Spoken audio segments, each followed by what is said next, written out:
it, side A is my baby. I've been working on this project for almost 4 years now. And I took a while because I really had to dial into sort of the sound that I wanted it to be. And I needed to get back to sort of why I love making music. And so I took a little break after my last album cycle, last touring cycle, and just spent some time kind of reflecting and listening to music and realizing that whatever I did next, I didn't want it to just be following some trend of the moment. I wanted to get back to like the kind of music that I loved, that made me want to become a musician in the first place, and make something that felt really authentic.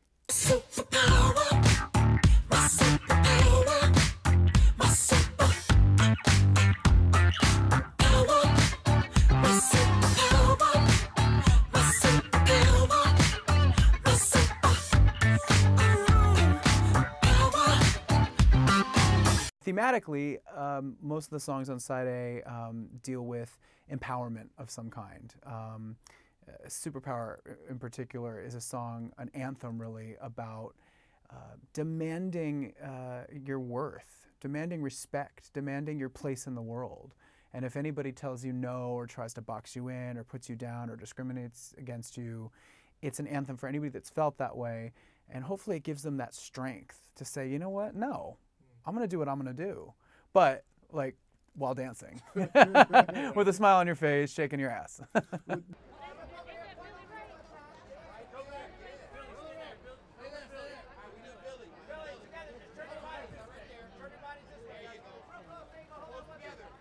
I think I can relate to someone like Lil Nas X, who waited until his song went to #1 to be like, by the way, I'm gay. I really respect that, because I think he's proven a point.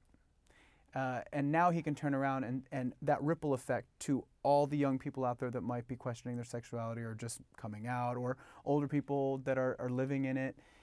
It proves a point that you can have success, big success. It is possible. Anybody is welcome to have that kind of success. And maybe it's not about what your sexuality is at the end of the day. Maybe it's about, do you like the damn song or not? And I think that's sort of his point, is he's like, you like my song. It doesn't matter what I do in my bedroom. Do you like my music? This is what this is about. I love that. I can be a different type. Hi! Hi, everybody. Hi. What's up? How's everybody doing? Yeah? Here I am. I didn't even get an intro. I was like, don't say anything. I'm just going to run in. How's everybody doing today? Yeah? Yeah? What's been going on? I think that the last 10 years have shown me a lot and taught me a lot. I've met so many amazing people and learned so much that I didn't know 10 years ago. I also think that being a member of the music industry, it has evolved so rapidly in the past decade. I mean, there is now a market for a queer mainstream artist. We can see it. There's numerous different examples of that. So I think where I sit in that is that I've taken on more. I've realized that being a performer, especially when you have a big platform, you affect people, and not to take that lightly.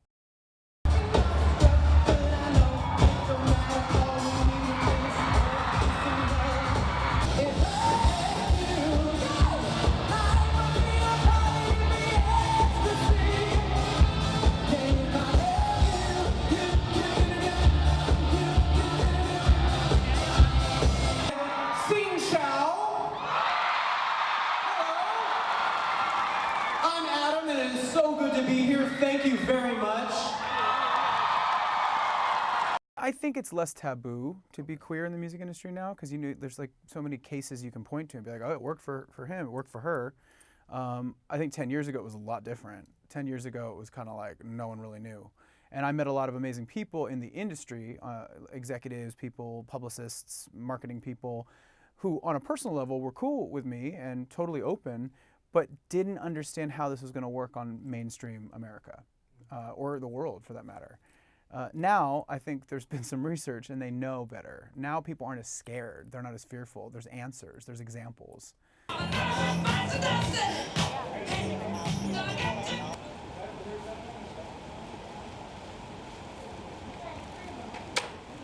I've learned a lot from Queen. I think in general, as a person, I think it's taught me to zoom out a little bit more, kind of look at the big picture. Roger and Brian are in their early 70s. They've lived a lot. They've seen a lot. They've had a lot of success. They've experienced loss. They've experienced number ones, and they've also experienced total criticism.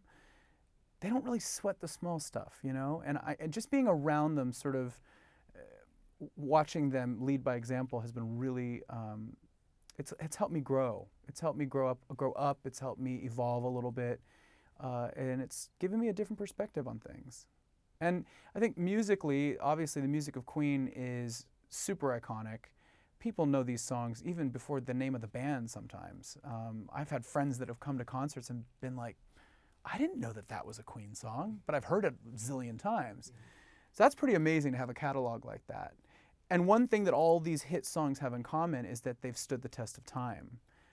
Yes, they sound retro, but people are still singing them today. People are still stomping and clapping and raising their arms up and singing every word of the chorus with us while we're on stage. That's magic. And so I think just singing those songs and really getting inside of that music has taught me more about what makes a great song.